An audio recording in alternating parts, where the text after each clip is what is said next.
आपसे एक सवाल था। अरे करो। दुनिया में ऐसा कौन सा चीज़ है जो हम लोग खा के जिंदा रहते हैं, वही हम लोग खा जाए तो हम लोग मर जाते हैं? भाई अन्न खा के जिंदा रहते हो, ज्यादा ठूस ठूस के खाए आदमी तो मर भी जाता है। नहीं, बूढ़े तक। हैं? बूढ़े तक। क्या? बूढ़े तक। क्या? जब तक बूढ़े हो जाए तब तक। बूढ़े हो जाओ तब तक? हाँ, वही चीज़ खाना और कुछ नहीं खाना। वही खाते हैं? हाँ। और नहीं खाए तो मर जाते हैं? नहीं, मतलब वही हम लोग को खाई जाए तो हम लोग मर जाते हैं। तो आप बताओ क्या है? पानी। पानी में हम लोग डूब के मर जाते हैं और पानी पी के हमेशा जिंदा रह सकते हैं।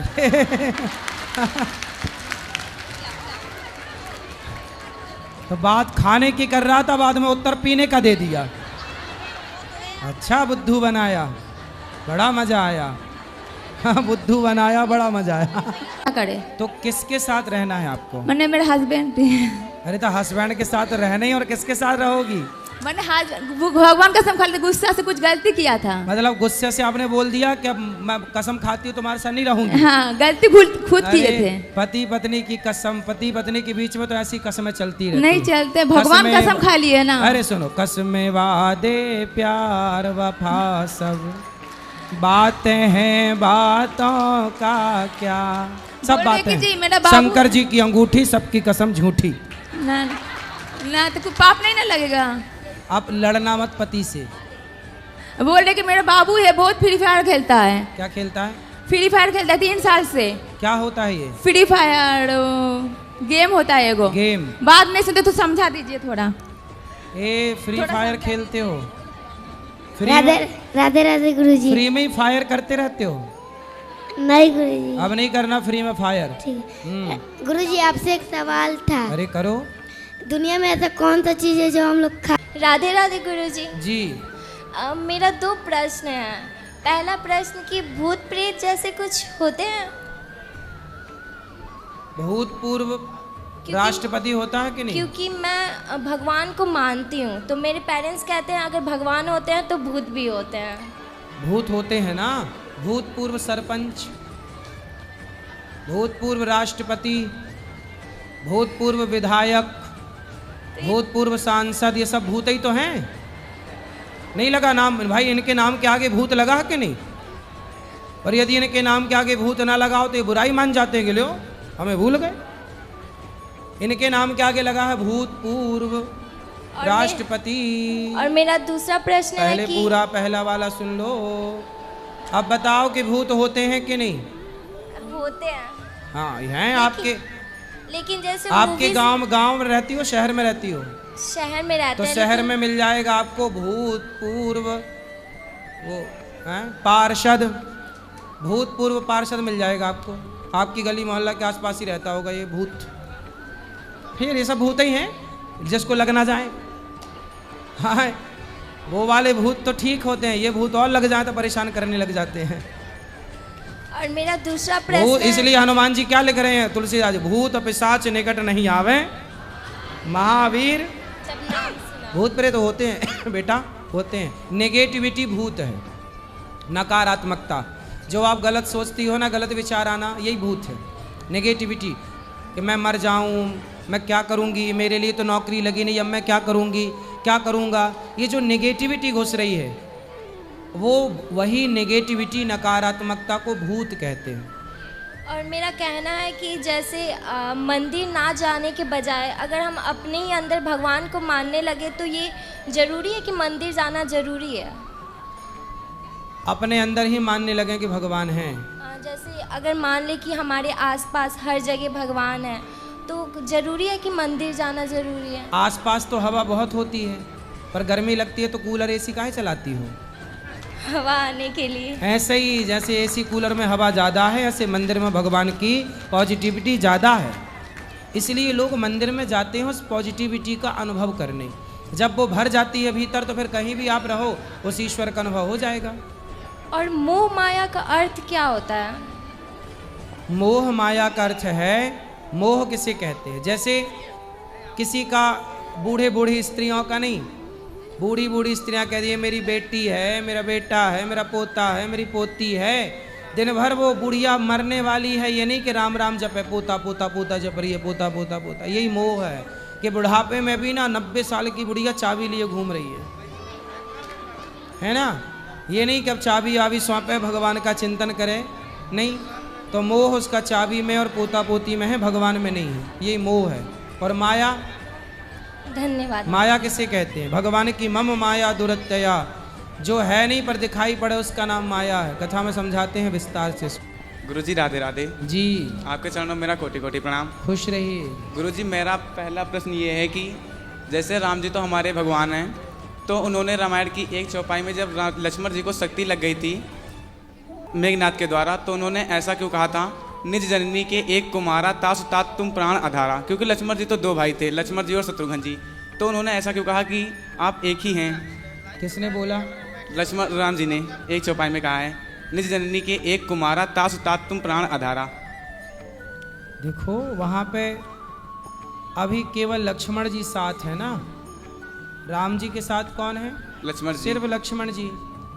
तो राम जी जानते तो हैं कि दो हैं, पर अभी तो एक की बात है ना, तो अभी एक की बात चल रही है, तो एक का उल्लेख हुआ है।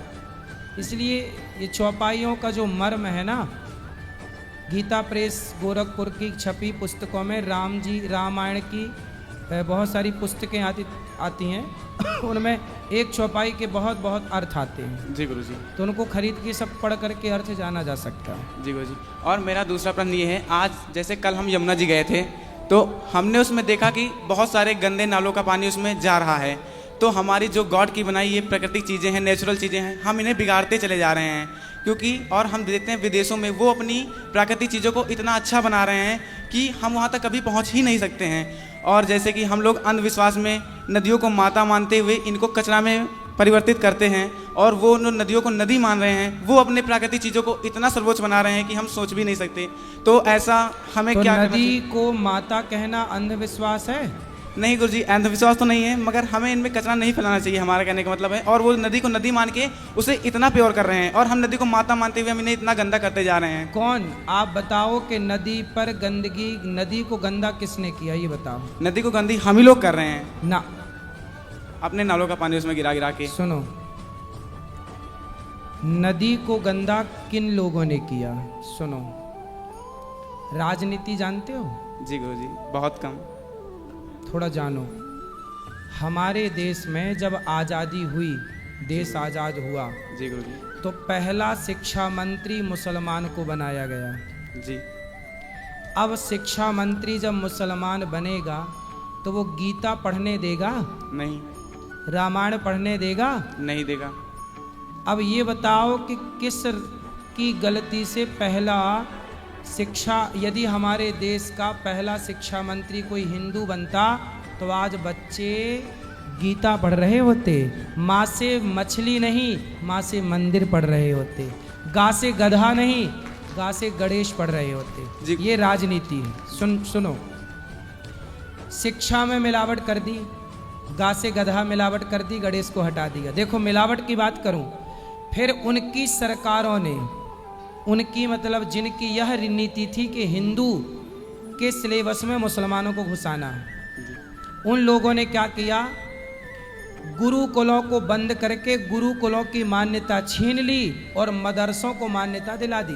पहले शिक्षा मंत्री जो मुसलमान थे उन्होंने सारे, आज भी गुरुकुलों को मान्यता नहीं है, ना के बराबर, और मदरसों को मान्यता है। जी गुरुजी। ये षड्यंत्र है या नहीं है? उसी षड्यंत्र के तहत उन्हीं सरकारों ने हमारी आस्था पर, गंगा पर, यमुना पर हमारी अधिक आस्था थी, तो उन्होंने बड़ी बड़ी फैक्ट्रियां बनवाई। जैसे आप कानपुर पकड़ लो, कानपुर में बड़ी बड़ी फैक्ट्रियां हैं। जी हैं। और सारी फैक्ट्रियों का गंदा पानी गंगा जी में डाला जाता है। डाला जाता है।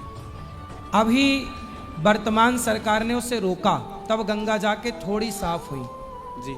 अभी दिल्ली कि पूरा कचरा, गंदा नाला और गंदगी फैक्ट्रियों की, हम कहते हैं कि जब सरकारें पहली बार नदियां गंदी हुई तब इनकी आंखें फूटी थी, तब क्यों नहीं एक्शन लिया कि भाई ये फैक्ट्री को पहले फिल्टर करो, पानी साफ करके डालो, एसटीपी लगाओ। सबको एसटीपी लगाने का निर्णय क्यों नहीं दिया? जी। फिर सोचो, हमने ये गौरी गोपाल जो आप खड़े हो ना, यहाँ पर इतनी सारी वृद्ध माएँ रहती हैं, तो माताओं का जो भी यहाँ पर लोग रहते हैं हजारों, उन सभी का जो वेस्ट निकलता है जैसे मलमूत्र कहते हैं, हमने इस गौरी गोपाल में एसटीपी लगा रखी है। हमने सरकार की गाइडलाइन के अनुसार 50 लाख रुपए खर्च एसटीपी में किया, ताकि जो मलमूत्र है वो डायरेक्ट नालों में ना जाए, यमुना जी में ना जाए। पहले यहाँ पर सेटअप लगा हुआ है कि गौरी गोपाल, पहले उसे हम लोग फिल्टर करते हैं, पानी को साफ करके नाले पे छोड़ते हैं और गंदगी निकाल के खेतों में डलवाते हैं। जी गुरु जी। ये हम कर रहे हैं, जो काम सरकार का है। हम जागरूक हैं तो हम सब कर रहे हैं, लाखों नहीं 50 लाख खर्च होता है हमारा इस काम के लिए। पर क्या करें, ईमानदारी से करना है तो करो, बेईमानी से तो फिर देखो, ये सब सरकारों का षड्यंत्र था। जो भारत की संस्कृति पर इन्होंने आघात किया, श्रद्धा पर हमला किया कि गंगा को तुम माता कहते हो, हम उस गंगा को गंदी करेंगे। तुम यमुना को माता कहते हो, हम उस यमुना को गंदा करेंगे। और वह राजनेता सफल भी हुए। जी गुरु जी। अब बताओ कि शिक्षा पर मिलावट कर दी, गंगा यमुना पर मिलावट कर दी, कौन जिम्मेदार है? आम पब्लिक थोड़ी जिम्मेदार है भाई। जिसके हाथ में लाठी, जिसकी लाठी उसकी भैंस, तुम्हारी सत्ता थी, तुम चाहते तो गंगा यमुना को साफ रखते। कोई एक लंबा काम नहीं है, मुझे सौंपे सरकार काम, मैं 1 साल के अंदर भारत की सारी नदियों को साफ करके दिखा दूंगा, 1 साल के अंदर। पर गुरु जी अब तो हम जागरूक हो सकते हैं, अब तो हमें मैच्योरिटी है, तो अभी हम इसके खिलाफ एक्शन या फिर कुछ ऐसा क्यों नहीं ऐसा बोलते है हैं? ना बेटा, जी गुरु जी। एक शेर को, जी गुरु जी। एक शेर को आप पिंजरे में डाल दो जी 2 साल के लिए, जी। और फिर 2 साल बाद जंगल में छोड़ देना, जी वो शेर भूखा मर जाएगा। मर जाएगा, वो शिकार करना नहीं जानता। क्योंकि शिकार करने का अभ्यास नहीं है। छूट गया। अपने अधिकारों की बात करना, भारत 700 साल गुलाम रहा तो अपने अधिकारों की बात करना भूल गया। अभी 70 साल ही हुए हैं आज़ादी के, 70 साल में तुमसे अभी